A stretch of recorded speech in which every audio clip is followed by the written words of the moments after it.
اس آیت میں ایک اور بات قابل توجہ ہے اور وہ ہمارے لیے ایک سبق بھی رکھتی ہے کہ ان منافقوں سے مسلمان یہ کہا کرتے تھے کہ آمنو کما آمن الناس، یعنی ان سے مطالبہ یہ کیا جاتا تھا کہ ایمان اسی طرح لاؤ جیسے کہ اور لوگ ایمان لائے ہیں، یعنی جو سچے مسلمان ایمان لائے ہیں۔ ظاہر ہے کہ یہاں لوگوں سے مراد صحابہ کرام ہیں رضی اللہ تعالی عنہم اجمعین، یعنی وہ حضرات صحابہ کرام جو سچے دل سے نبی کریم سرور عالم صلی اللہ علیہ وسلم پر ایمان بھی لا چکے تھے اور حضور اقدس صلی اللہ علیہ وسلم کی تمام تعلیمات پر بھی بقدر استطاعت عمل پیرا تھے۔ تو جب یہ کہا جا رہا ہے کہ ایمان اس طرح لاؤ جیسے صحابہ ایمان لائے ہیں،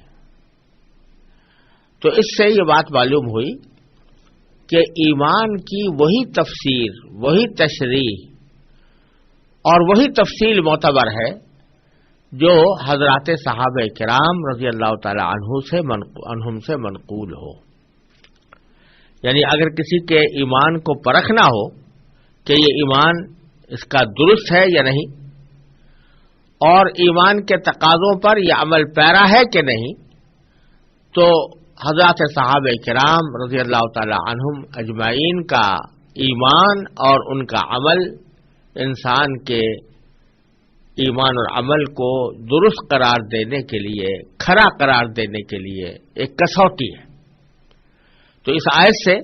حضرات صحابہ کرام رضی اللہ تعالی عنہم کی مجموعی حیثیت سے ایمان اور عمل صالح کا ایک معیار ہونے کی شہادت ملتی ہے۔ اور یہ موضوع دوسری ایک آیت میں بھی آگے آنے والا ہے، فَإِنْ آمَنُوا بِمِثْلِ مَا آمَنْتُمْ بِهِ فَقَدِ اهْتَدَوْا، اور حضرات صحابہ کرام رضی اللہ تعالی عنہم کے جو فضائل اور جو مناقب قرآن کریم نے بیان فرمائے ہیں ان کا بھی ذکر آنے والا ہے۔ اللہ تعالیٰ نے توفیق عطا فرمائی تو اس موضوع پر وہاں پر انشاءاللہ تفصیل کے ساتھ بات ہوگی۔ پھر آگے کی 3 آیتوں میں اللہ تبارک و تعالیٰ نے ان منافقین کی حالت بھی بیان کی ہے اور پھر ان کے انجام کا بھی تذکرہ فرمایا ہے۔ حالت تو یہ بیان کی ہے کہ چونکہ یہ لوگ منافق ہیں تو اذا لقوا الذین آمنوا قالوا آمنا، جب یہ مسلمانوں سے ملتے ہیں تو یہی کہتے ہیں کہ ہم ایمان لا چکے ہیں، لیکن وَإِذَا خَلَوْا إِلَىٰ شَيَاطِينِهِمْ، جب یہ اپنے شیطانوں کے پاس خلوت میں جاتے ہیں یعنی تنہائی میں جاتے ہیں، قَالُوا إِنَّا مَعَكُمْ، تو وہ ان سے یہ کہتے ہیں کہ ہم تو تمہارے ساتھ ہیں، إِنَّمَا نَحْنُ مُسْتَهْزِئُونَ، اور جہاں تک مسلمانوں کے سامنے ایمان کے اقرار کرنے کا تعلق ہے تو وہاں تو ہم مذاق کر رہے ہیں، ہم تو مذاق کر کے یہ کہتے ہیں کہ ایمان لے آئے، حقیقت میں ہم مسلمانوں کے ساتھ یہ مذاق کھیل رہے ہیں، ایک طرح سے ان کی ہنسی اڑا رہے ہیں کہ ان کو یہ یقین دلایا ہوا ہے کہ ہم تمہارے ساتھ ہیں اور تمہاری طرف مسلمان ہیں، لیکن حقیقت میں نہ مسلمان ہوئے نہ ایمان لائے اور محض مذاق اڑانے کے انداز میں ان کے ساتھ ایک ٹھٹول کر رہے ہیں، ایک مخول کر رہے ہیں، استہزاء کر رہے ہیں۔ تو یہاں اللہ تبارک و تعالیٰ نے ان کی حقیقت کھول کھول کر بیان فرما دی کہ مسلمانوں کے سامنے تو ان کا دعویٰ یہی ہوتا ہے کہ وہ مسلمان ہیں، لیکن جب اپنے شیطانوں کے پاس جاتے ہیں تو پھر حقیقت حال کو واضح کر دیتے ہیں۔ شیطانوں کا لفظ استعمال کیا قرآن کریم نے کہ جب یہ اپنے شیطانوں کے پاس خلوت میں جاتے ہیں، شیاطین کا لفظ استعمال فرمایا جو شیطان کی جمع ہے۔ شیطان کے متعدد معنی آتے ہیں، ان میں سے ایک معنی سرکش کے بھی ہے اور ایسے شخص کے بھی ہیں جو گمراہی کے اوپر اڑا ہوا ہو، اور یہاں یہ لفظ استعمال کیا گیا ہے ان کے ان رہنماؤں کے لیے، ان سرداروں کے لیے کہ جو ان کو نفاق پر آمادہ کرتے تھے اور جنہوں نے نفاق کو اپنا طرز عمل بنایا ہوا تھا اور وہ اسی نفاق کے تحت مسلمانوں کے خلاف سازشیں کرتے رہتے تھے. جیسا کہ پہلے عرض کیا گیا، منافقین میں بڑی تعداد ان لوگوں کی تھی جو اصل میں یہودی تھے. تو یہاں یہودی سرداروں کی طرف اشارہ کیا گیا ہے، اور اس بات کا بھی امکان ہے کہ اس میں وہ کفار بھی شامل ہوں، وہ کفار یعنی مشرکین جو ایمان تو نہیں لائے تھے اور وہ بھی منافقین کے ساتھ مل کر یا یہودیوں کے ساتھ مل کر اسلام کے خلاف سازشیں کرتے رہتے تھے. ان کی خواہش بھی یہی تھی کہ کسی طرح اسلام معاذ اللہ سربلند نہ ہو اور اس کو ترقی نہ ہو اور وہ ختم ہو جائے. تو ان لوگوں کے پاس جب یہ لوگ جاتے تھے منافقین، تو جا کر یہ کہتے تھے کہ ہم تو آپ ہی کے ساتھ ہیں، اطمینان رکھیے، ہم نے جو کچھ ایمان کا اظہار کیا ہے وہ محض مذاق کے طور پر ہے. کیونکہ یہ سردار اور رہنما جن سے جا کر وہ لوگ یہ باتیں کرتے تھے، وہ در حقیقت ایک بہت عظیم فساد کے مرتکب تھے کہ ان منافقین کی پیٹھ تھپکتے تھے، ان منافقین کی ہمت افزائی کرتے تھے، ان کے نفاق پر ان کو شاباش دیتے تھے. تو اس واسطے جو شخص نے نفاق کا بیج بوئے یا نفاق کی رہنمائی کرے یا نفاق کی ہمت افزائی کرے، تو وہ چونکہ ایک بہت بڑے گمراہی کا سبب بنتا ہے. اس واسطے اس کے لیے یہاں پر شیاطین کا لفظ استعمال کیا ہے کہ وہ لوگ شیاطین ہیں، حقیقت میں وہ انسان کہلانے کے مستحق نہیں ہیں. اب جب انہوں نے یہ کہہ دیا کہ ہم جو مسلمانوں کے ساتھ باتیں کرتے ہیں وہ تو مذاق ہے جو ہم ان کے ساتھ کر رہے ہیں، یعنی ان کو ایک دھوکہ دیا ہوا ہے کہ ہم تمہارے ساتھ ہیں، حقیقت میں ان کے ساتھ نہیں ہیں. تو اس کے جواب میں اللہ تبارک و تعالی نے فرمایا کہ اللہ یستہزئ بہم ویمدہم فی طغیانہم یعمہون. وہ کیا مذاق کریں گے؟ اللہ ان کے ساتھ مذاق کرتا ہے، اور اللہ ان کے ساتھ مذاق کرتا ہے یعنی مذاق کا معاملہ کرتا ہے، اور انہیں ایسی ڈھیل دیتا ہے کہ وہ اپنی سرکشی میں بھٹکتے رہیں. یہاں اللہ تبارک و تعالیٰ کے لیے لفظ مذاق کا استعمال کیا گیا ہے. یہ تو بالکل ظاہر بات ہے، جو شخص بھی اللہ تعالیٰ پر ایمان رکھتا ہو تو اس کو یہ سمجھنے میں کوئی دشواری نہیں ہو سکتی کہ اللہ تبارک و تعالیٰ کی ذات انسانوں کے جیسے مذاق سے کہیں بالا تر ہے، اور اللہ تبارک و تعالیٰ مذاق کرنا اللہ تبارک و تعالیٰ کی صفت نہیں ہے، اور اللہ تعالیٰ کے شان سے یہ بات بالا تر ہے کہ وہ کسی کے ساتھ مذاق کرے. لیکن یہاں پر جو لفظ لایا گیا ہے کہ اللہ تعالیٰ ان کے ساتھ مذاق کرتا ہے یعنی مذاق کا معاملہ کرتا ہے، یہ در حقیقت ان کے اس قول کے مقابلے میں لایا گیا ہے کہ وہ کہہ رہے تھے کہ ہم مذاق کرتے ہیں، یعنی مسلمانوں کے ساتھ مذاق کرتے ہیں کہ ان کو دھوکہ دیا ہوا ہے اور دھوکے کے ذریعے ان کو اپنے ایمان کا یقین دلایا ہوا ہے، اور حقیقت میں ہم لوگ ہیں نہیں مومن، بلکہ